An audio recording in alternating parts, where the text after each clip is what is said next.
वालेकुम। वालेकुम अस्सलाम। आपका नाम? सकलैन डोगर एडवोकेट। आपका नाम? सर आप क्या करते हैं?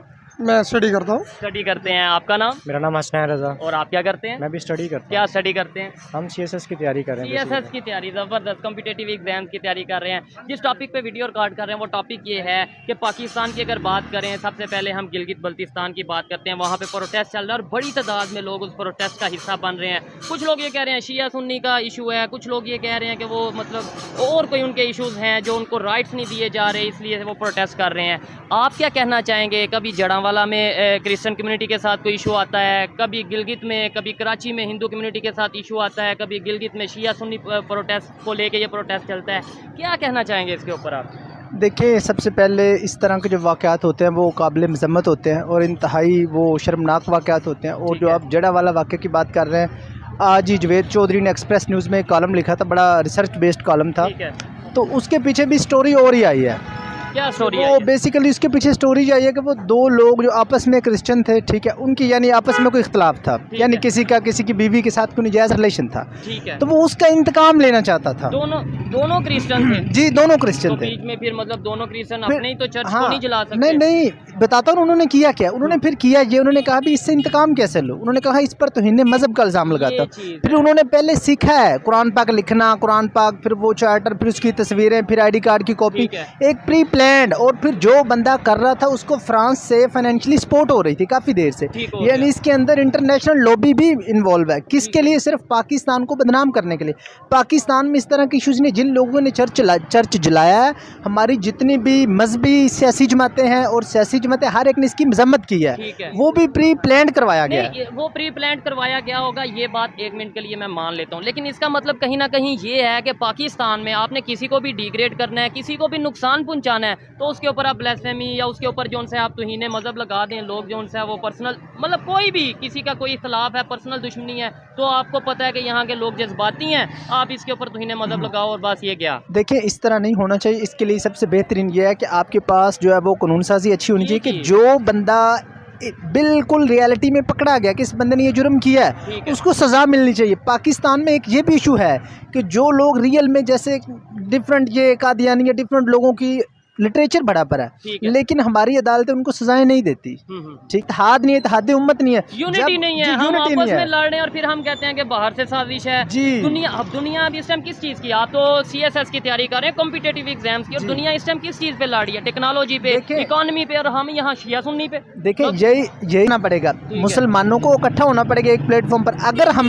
अगर हमने ऊपर आना है पूरी दुनिया में इकोनॉमी के हवाले से, IT में, तो हमें आप अपनी सफ़ों के अंदर इत्तेहाद पैदा करना पड़ेगा। आपने ये बात की कि जो गोरे थे, अंग्रेज थे, उनका ये रूल था डिवाइड एंड रूल, मतलब इस पॉलिसी के साथ वो चल रहे थे। ये बात आपको समझ लग गई या शायद मुझे भी थोड़ी समझ लग गई, हमारे हुक्मरानों को, हमारी जो आम पब्लिक है उसे क्यों नहीं समझ लग रही? देखें, डिवाइड एंड रूल तो पूरे हिंदुस्तान में चल रहा था ना। यहाँ कभी हिंदू मुस्लिम के फसाद, कभी कोई मामला चलते थे, ठीक है। वो लोग तो काफ़ी हद तक इस चीज़ को समझ गए। वो लोग इंडिया वाले अब डेवलपमेंट की तरफ इसी वजह से जा रहे हैं, तो हम क्यों नहीं समझ रहे? हाँ, वो लोग तो अब बात करते हैं यूनिटी की, वो लोग बात करते हैं कि भाई हम जो है वो सेकुलर कंट्री है, वो तो यूनिफॉर्म सिविल कोड, यानी कि तमाम जितने भी इंडियंस हैं उनके लिए एक ही कानून। हमारे यहाँ पे आज भी ये बात की जाती है, वो शिया, वो सुन्नी, वो ये वो। देखिए, इसका सबसे बेहतर, आपका क्वेश्चन बहुत अच्छा है। इसमें सबसे पहली बात ये कि जितने हमारे ऊपर इक़्तिदार वाले लोग, उन्होंने आज तक कितनी कोशिशें की हैं। ये इज्जत के साथ सॉल्व होने की तरफ आएगा, क्योंकि प्रोटेस्ट तो बढ़ता जा रहा है दिन और कभी बलोचिस्तान में प्रोटेस्ट देखते हैं। इवन जड़ांवाला पे जब हम गए हैं तो वहाँ पे क्रिश्चियन कम्युनिटी पता है क्या नारा लगा रही थी? बड़ा हैरत, मतलब वो हैरान करने वाली बात थी। वो कहते थे हमें अलग सूबा बना दें। अलग सूबा क्या, कुछ लोग तो ये कहते हैं हमें पाकिस्तान से अलहदा कर दें, हम अलहदा स्टेट बना लेते हैं, क्योंकि उनके दिल दुखे हैं। देखें, सबसे पहली बात यह है कि इस्लाम कभी भी इजाज़त नहीं देता किसी के भी जो इबादत गाह है उसको नुकसान पहुंचाने की, उसको जलाने की। इवन के नबी अलैहिस्सलातु वस्सलाम ने अपनी हयात मुबारका में मस्जिद नबवी शरीफ में जो गैर मुस्लिमों का वफ्द उनके पास आता मिलने के लिए, अगर उनकी इबादत का टाइम होता तो वो अपने किबले की तरफ मुँह करके उधर भी इबादत कर लेते। यानी इस्लाम इतना मसावात है, इस्लाम के अंदर इतनी लचक है। लेकिन आज ये बात देखें अपनी जगह पे है, लेकिन हम इस्लाम को किस तरीके से रिप्रेजेंट कर रहे हैं, हम उसको किस तरीके से दुनिया के सामने पहुँचा रहे हैं, ये हमारे ऊपर है।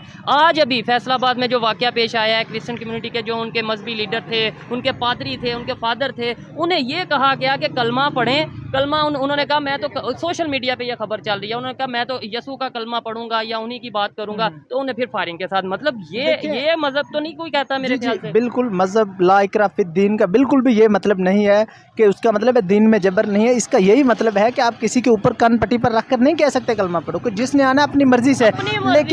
लेकिन इस तरह के जो इश्यूज होते हैं ना, उसमें मोस्टली उसका मिसयूज किया जाता है और उसके अंदर इंटरनेशनल लॉबी सिर्फ पाकिस्तान को इंटरनेशनल लेवल पर पाकिस्तान का इमेज बुरा पेश करने के लिए इस तरह के वाकयात होते हैं। आपकी दूसरी बातों से मैं एग्री कर सकता हूँ, लेकिन इंटरनेशनल लॉबी सिर्फ मुसलमान सिर्फ पाकिस्तान में है, तो जो पाकिस्तान को ही मतलब इस तरीके से डिग्रेड करने की कोशिश की जा रही है, दूसरे इस्लामिक कंट्रीज में इस तरीके से ह्यूज लेवल पे इस तरह के वाकयात क्यों नहीं होते? कहीं पे इक्का दुक्का होते होंगे। पूरी दुनिया के जो से कंट्रीज हैं वो पाकिस्तान के मुसलमानों के अगेंस्ट हैं। मुझे इस बात की समझ, आपके बकौल अगर आप कह रहे हैं जी तो। मैं बताता हूँ। देखिए सबसे पहले हर जितने भी इंटरनेशनल कंट्रीज है ना, ये इंटरनेशनल स्ट्रॉन्ग, उनको पता है पाकिस्तान में फिरका वारियत का बीज बोया गया है 1920 के बाद, और वो ज्यादा है। उन्हें पता है कि इधर किस चीज को किससे आग लगाई जा सकती है। एक मिनट में यानी कोई भी इशू हो लोग जज्बाती हो जाते हैं। हालांकि इस पर जो आला अदारे हैं, जो हमारी गवर्नमेंट है, उनको वर्क करना चाहिए, वर्क करने को और शदीद वर्क करने की जरूरत है कि जो इस्लामिक आइडियोलॉजी कौंसिल है, उसका कॉन्स्टिट्यूशन के अंदर एक वो बॉडी है,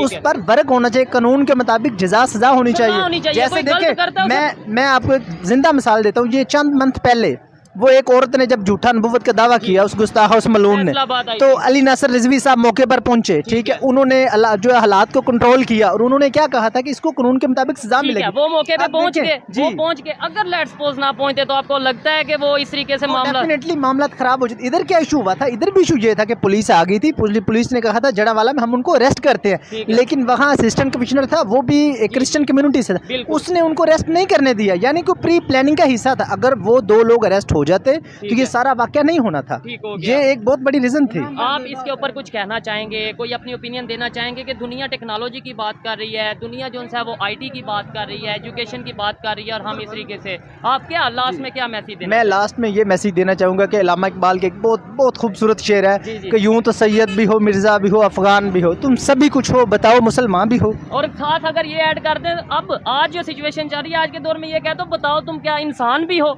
बिल्कुल, इसमें कोई शक नहीं, बिल्कुल ये बात ठीक है जी। ऐसे ही है जी। अच्छा लगा इनसे बात करके।